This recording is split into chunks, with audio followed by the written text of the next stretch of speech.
Welcome to another edition of Health Department Roundtable. I'm your host, Chris Schultz, and with me is our Health Director, Marty Golightly, and our Public Health Nurse, Lindsay Wright. Good morning, everyone. Good morning. Good morning. Happy day after opening day. Hey, spring is here. Things are looking up. However, our numbers are not looking up. So you want to give us an update on where we are with our COVID cases? They are certainly going up. Before Lindsay jumps into the town numbers, I do want to mention that the state reported over 2,100 cases yesterday, and that is not good. The vast majority of which are under the age of 50. And even still, the highest single bracket of test positivity was 6,400 cases for the last 2 weeks have been under the age of 19. So we have to keep up the press. I hope in a weird way that the numbers of the under, that age bracket of numbers is because they haven't been open to vaccinations yet, and that the numbers of 55 and older have been steadily decreasing, and I'm hopeful that that is because of our ongoing vaccination efforts. And as more populations open up for vaccinations, we will see a decrease in the numbers. But if this keeps going, Abington is already in the red. I'm confident next week we won't be, but we could be looking at more restrictive shutdowns, more things not being able to open or closing again. So please, everyone, keep up the press just a little longer while we get these vaccination efforts. Continue to wear your mask. If you're going to have a gathering or something like that, please do it outside and continue to wear your mask. Lindsay, I'm sorry, I will throw it over to you for the town's numbers if you don't mind. Yeah, town's numbers. We have 47 active cases. I was able to clear a lot of cases off this morning. We have 89 individuals quarantined related to an exposure to a confirmed case. And we have 1,811 individuals removed from tracking who were at positive at one point or another. Biggest things that we can continue to ask is if you are not feeling well, please stay home. I feel like we're broken records, but our quarantine numbers are insane right now. We finally just got under 100. We were up over 200 at one point, and it's because people who had pending test results weren't feeling well. Everything we've talked about before, they were out in public and led us to quarantine a whole lot of individuals. So and we please, will have more people in school next week. Yeah. So it is even more imperative that you follow that Lindsay's advice to stay home.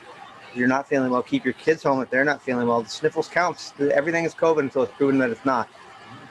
And please don't go to school or work or anywhere if you have pending test results. And I think it's important for people to note that, when we say these things, we're not speaking from outside of experience. My daughter, for example, was quarantined last week.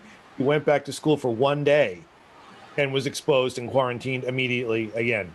So, I understand it's pain, but please stay home if you're not feeling well. I do want to say a thank you to the school staff, especially the school nurses and administrators, for all of the hard work that they do over there, making sure that we're making the best possible decisions to quarantine the kids. And I just want to assure everyone, these decisions are not made lightly when it is who to quarantine, who not to quarantine. It is often with a whole bottle of Tums next to us, and it's not an easy decision to, were they within 15 minutes? How long were they? Well, it might have been 60 minutes.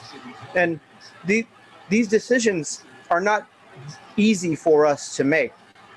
It is always with the best interests of the students and staff. All of our decisions are always going to lean towards safety. And that might not make them convenient or popular, but we will never jeopardize the health and safety of the staff or students if we don't have to. And sometimes that's just never going to be easy, but what we have to do because it is the right thing to do. And it is us making a clinical medical judgment about whether or not it is safe or not. And we're always going to go to safe as possible. We are going to review all of our quarantine procedures next week with the school staff and school administrators. So We may be able to make some modifications due to the new CDC guidance and the guidance from DPH. So stay tuned for that. But I want to assure everyone that these decisions are not easy on us either. It takes a toll. We work nights and weekends, and we're killing ourselves to try to make sure that our students and staff are safe. So please don't think that we're just willy-nilly quarantining people, because it's not the case. The nurses, Sarah and Donna and the whole team over there, they're busting their butts to make sure that the kids are safe, and they're doing it 9 times out of 10 from the goodness of their heart, because they're doing it on weekends and weeknights when they're not receiving anything for it. So just please understand that these decisions are not easy for us either, and we're just trying to keep kids safe. And they're insanely awesome. I know they even apologetic when I was contacted. The rapid testing at the school is fantastic. You're in and out in 5 minutes, and you have your results in 20 minutes. But just to reemphasize what we've been talking about, even though your child may test negative, they still need to be quarantined for the period of time that they're supposed to be quarantined. Yeah, thank you for bringing that up, Chris. So you can test if you're an exposure. You can test on the 5th day from the last date of exposure, but your quarantine is a full 7 days, meaning even if you test negative on day 5, you're still quarantined until that 8th day. On the morning of that 8th day, you're free to go about your business, continue being mindful that you had an exposure, but that's when you're released from your quarantine. It's not as soon as you receive that negative test. I think there was a lot of confusion. We had a big group quarantined recently, and there was a little confusion about that. So day 5 is the soonest you can test to test out early, and then it's on day 8 that you resume your usual routine. And obviously, if on day 7 you are feverish or have the sniffles, you should retest, right? Yep. And if you become symptomatic and if you test negative, it is a mandatory 14-day quarantine, even with a negative test, but you're symptomatic. We want to make sure we are keeping everyone safe. That is following to the letter DPH's guidelines. We don't stray as far with quarantine away from that. And so if anyone becomes symptomatic, it is a 14-day quarantine. The emails that I send out after the school contacts everyone goes into explicit detail about all of the dates that are expected. But again, if anyone has questions, Marty and I are always available. Email, call. We would rather answer the same question over and over and have it be done correctly and not risk any further exposure. Yeah, at this point, I think the whole world has my cell phone number. So if you have any questions, just give me a call. I'll answer them as best I can. And we don't like to take unnecessary risk. I'm not risk averse, but I don't want to take any unnecessary risks. And I especially don't want to take any unnecessary risks with the health and well-being of our students. So that's where we're coming from. It is coming from a good place for what it's worth. Help us help you. So in other news, vaccines, has there been any change or any updates on vaccinations? A little bit. Next week on April 5th, individuals 55 older and with one of the list of medical conditions become vaccine eligible. So please take advantage of the state's pre-registration mechanism to register for your appointment there. We are still fiercely advocating. I hate to say that over and over again, but I'm not going to stop. I'm just not. I think vaccines should be delivered by local health professionals who are your local subject matter experts, and we will still trying to get as many vaccines for Abington to be delivered locally as we possibly can. To wit, we did the senior housing last week, which was a massive success. I mean, there were a few people that, for whatever reason, didn't get it, but we will revisit them using our homebound resources. Speaking of that, our homebound clinic should be starting again Monday. Yeah, Lindsay, Monday? We have second doses Monday, and we are ready to go with, I have a whole list of new and exciting news. We will be receiving Johnson & Johnson for our homebound population. There is the state homebound line that will direct you back to our office, or you can call our office directly if you feel as though you qualify for a homebound vaccine, and myself and one of the paramedics in town will come out and we'll get you done. And we are happy to do that. That is a joy, and I know that Lindsay and the team really enjoy doing that. And so if you have that, please call us. Johnson & Johnson, one and done. We'll be out there, get it over with, and we'll increase those numbers.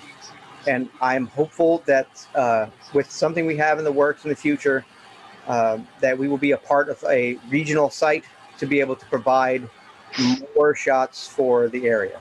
Fingers crossed that it actually pans out. We're working with some very good people who care a lot to try to make that happen. And I do want to talk about real quick. Pfizer was able to do the first study, and it seems like the results are very good. And they will be applying for approval to give their vaccinations to kids 12 and older. That's good news, but that also means by next year or by next school year, we may be vaccinating kids. And again, just like with flu shots, I don't believe anything's going to be mandatory, so please don't think that it will be. But with next year, we would like to provide those clinics for our school-aged kids as well. So we will, and no one's talking about that, and I really think we should be. I don't like to be last. I want to be one of the first people to talk about stuff. So Lindsay and I have already come up with, you wouldn't believe it, a plan, because that's what we do, to start getting through our school-aged children. It'll look a lot like what we're doing now. So hopefully, after the approval and after that, we'll also be able to provide it for our kiddos. It did come up when we were out doing senior housing. A grandmother asked, who would be given the shots and have they given them to kids before? And I can say that anyone that we would have helping us, of course, had been trained to give pediatric vaccines. Anyone who got a flu shot in the fall from me, I hope know that I'm very, very comfortable around kiddos, and I try real hard to distract them. And we had very minimal tears. I was very proud of all of our clinics. So yes, we are all qualified, and we have a lot of fun with the little ones. It's what we do, and we do it better than most, in my humble opinion. I don't think my daughter would take a shot from anybody but Lindsay. I'm happy to do it again in the fall. Since the theme of this seems to be school-age children, I want to segue into DESE and DPH did put out some more. I'm hesitant to use the word guidance. Things about school activities such as prom and graduation. We are reviewing them, and we have something, and we will discuss it with the administration. So please, if you would like to see it, shoot me an email or text or call me, and we can go over it. And next week, when we talk about our new quarantine guidance, we'll also be talking about that. The school, events like graduation and prom. And I am cautiously optimistic. As long as the numbers continue trending down. Down. So we can all play a part in that.